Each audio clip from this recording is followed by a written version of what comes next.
कार्तिक मासरे कौन सब करवा उचित आसतु आज सुंदर भिडियो आम जाना। शास्त्र अनुसार सत्य जुग परी जुग नहीं, वेद परी शास्त्र नहीं, गंगा परी तीर्थ नहीं, ठीक सेमिति कार्तिक मास परी कौन मास नहीं। कार्तिक मास हूँ सबुठारु पुण्यर मास, धर्मर मास। नारद पुराण, स्कंद पुराण, पद्म पुराण रे कार्तिक मासर महात्मा को वर्णना करा जायछि। भगवान विष्णु नारद को कार्तिक मासर महत्व विषय में कहते। कार्तिक मासरे किछि नियम को आमको पालन करने को होता है, जहाद्वारा आमको धर्म और पुण्य अर्जन होता है। यही मासरे प्रत्येक दिन ठाकुरंकर भजन शुणा, भागवत गीता पढ़ा, श्रीमद् भागवत पाठ करवा, कार्तिक मासर महात्मा को पढ़ा, तुलसी विवाह पढ़ा, दामोदर अष्टकम पाठ करवा इत्यादि द्वारा अनेक पुण्य फल मिलता है। तो समस्त को कार्तिक मास सारा भगवानकर सब कथा गुड़ाक सब बही गुड़ाक निहाती भाव में समस्त को पढ़ा दरकार। कार्तिक मासरे तुलसी शालिग्रामकर विवाह होता, दामोदर लीला होता, गोपी लीला होता, गोवर्धन लीला होता, श्रीकृष्णकर द्वारा असुर मानकर निधन होता इत्यादि। यह सब मासरे पुण्यर मासरे ही होता। यही मासटी भगवान कृष्णकर अधिक प्रियर मास होता है। यही मासरे भगवान कृष्ण बहुत गुड़ाए लीला करथिले, माने कृष्णकर यही मासटी बहुत प्रिय होता है। जो लोक मैंने यही कार्तिक मासरे राधा कृष्ण को पूजा करिथांती, माँ तुलसींकर पूजा करिथांती, से माने अनेक पुण्यर अधिकारी होइथांती। भगवान विष्णुकर कृपा तांको मिलिथाए। जो मैंने एपर्यंत भिडियोटी देखुंत आ भिडियोटी किसी मात्रा भी भल लगुच निहाती भिडियो गोटे लाइक करेंगे, कमेंट रे समस्ते जय श्री जगन्नाथ थोड़े लिखे। कार्तिक मासरे दीपदानर अधिक महत्व रही है। जो मैंने कार्तिक मासरे ठाकुर पाखे प्रत्येक दिन सकाଳେ और संध्यारे दीपदान करती, तुलसी चौरा पाखे, मंदिर रे एवं नदी किंबा पुष्करणी पाखे दीपदान करती, से माने अन्य मास अपेक्षा 3 गुणा पुण्य अर्जन करिथांती। अर्थात जो मैंने कार्तिक मास सारा व्रत करती, दीपदान करती, से माने वर्ष जाकर पुण्य जिते सब थाए सबू अर्जन करिथांती। तो कार्तिक मासरे समस्त को दीपदान करवा निहाती दरकार। कार्तिक मासरे तकिया कंथा कि खट उपरे शोइबा कथा नुह। यही मासरे तले शोइबार नियम रही। माने कहबार कथा होचे आमे जेहेतु व्रत करवा, कार्तिक व्रत रखा, जेकोसी व्रत हो, व्रत समय केवे खटरे शोइबा उचित नुहे, तले ही शोइबा कथा। ता सहित ब्रह्मचर्य पालन करने कथा। जो मैंने मास सारा कार्तिक व्रत करेंगे से माने तले शयन करवा उचित। धर्म मास कार्तिक रे शरीर रे तेल लगेबा उचित नुहे, केबे भी तेल लगेबे नहीं, घी लगेबा उचित। प्रत्येक दिन मुंड धोईकी स्नान करिवार विधि मध्य रहिछि। यही मासरे ब्रह्म मुहूर्त उठिकी स्नान करिवार नियम रही। पाखरे थिबा नदी, पुष्करणी किंबा पवित्र जलाशय रे स्नान करवा उचित। नहले घरे मध्य आपण माने बाथरूम रे मध्य बाल्टी रे गंगा जल टिके मिसाई देकी स्नान करने द्वारा गंगा स्नानर पुण्य मिलता है। काहाकू एही मासरे आपण मिछ कहतु नहीं, कहा सहित झगड़ा करंतु नहीं, कहार निंदा करंतु नहीं, कि कहार निंदा शुणु नहीं, कहार अपमान करंतु नहीं, निशा द्रव्य किछि भी सेवन करंतु नहीं। यही सब मासरे ये कार्य गुड़ाक केबे भी करबा उचित नुह।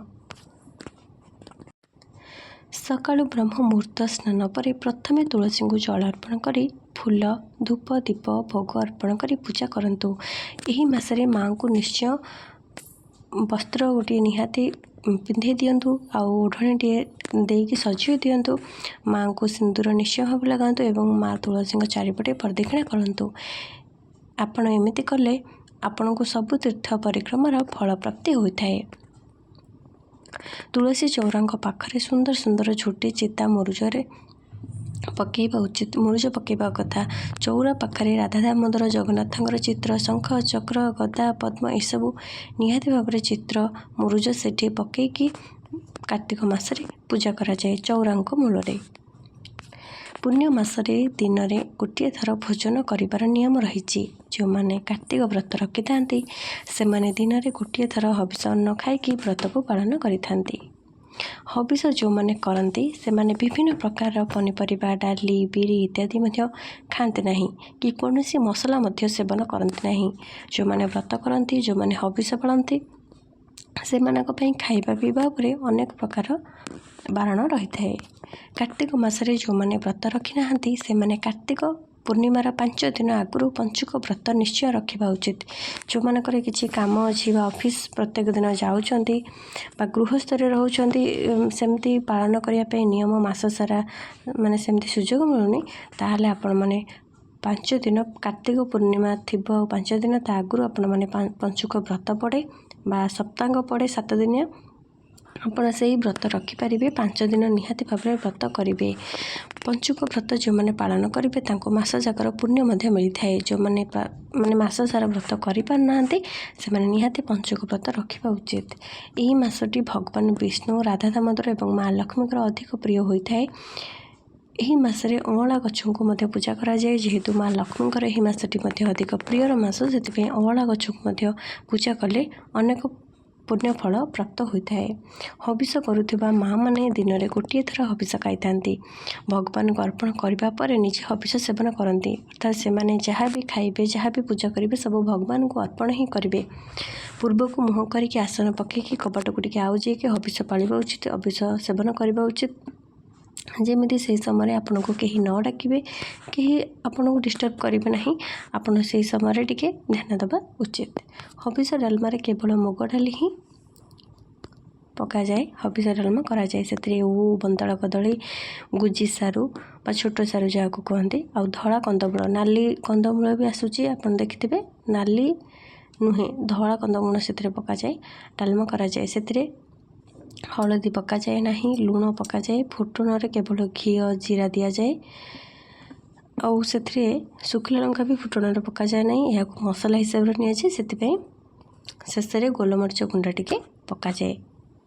हबिष डालमा हरड़ मसूर कोलथ बुट डाली इत्यादि किसी भी पका जाए नहीं केवल मुग डाली कि कौन मसला से पका जाए नहीं हलदी पका जाए नहीं। शाग भितर केवल अगस्ती शाग ही हबिष करथिबा माँ मैंने खाती कोसला शाग लेउटा शाग एसबू बिल्कुल कहीं भी हबिष खाते नहीं अन्य कौन शाग ए खाइबा कथा नुह केवल अगस्ती शाग ही हबिष सेवन करा जाए। जो मैंने कार्तिक व्रत करूना से माने अथवा जो मैंने व्रत कर कि न कर माने मासटा सारा कौन करेंगे ना आप आमिष खाइबे नहीं जीव हत्या करेंगे नहीं कारण आमको पुण्य कले टिके भी पुण्य कले आमको जमी तार अधिक फल मिलता है। कार्तिक मासरे सेमती पाप जी जहाँ आम करवा तार 3 गुणा आमको पापर फल भोगिया को पड़ो से यही मासरे केबे जीव हत्या करी आमिष केबे खातु नहीं। लाउ छतु मसूर डाली पियाज रसुण एसबू मास सारा आपड़ खाइबा कथा नुह व्रत करंतु कि न करंतु ये सब खाइबा यही मासठारे यही मासटा जाक आपण मैंने खातु नहीं। यही मासरे तुलसी गछ लगेबा अधिक शुभ होता है। भोकिला लोक खाइबा देवा गरीब लोक सक्षम अनुसार किसी ध्यान करने दरकार। पशु पक्षी मानक किसी खाइबा देवा कथा प्रत्येक दिन गाई को रुटी खाइबा देवा उचित। घर द्वार पाखे पानी कुंड हो किसी खाद्य रखा कथा जमी खुद है जहाद्वारा पशु पक्षी मैंने भोक शोष मेटाई पारे कि पार मानक बाहर आप खुद रखिपारे। गाय को आपण मैंने प्रत्येक दिन कार्तिक मास सारा हो अन्य मासरे भी हो आपण मैंने रुटी खाइबा दे पारे जहाँकि बहुत भल अटे।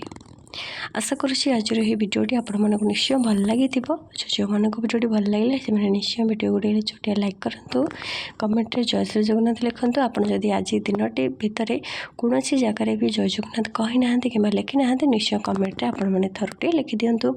आज एतिकी रही जय जगन्नाथ धन्यवाद।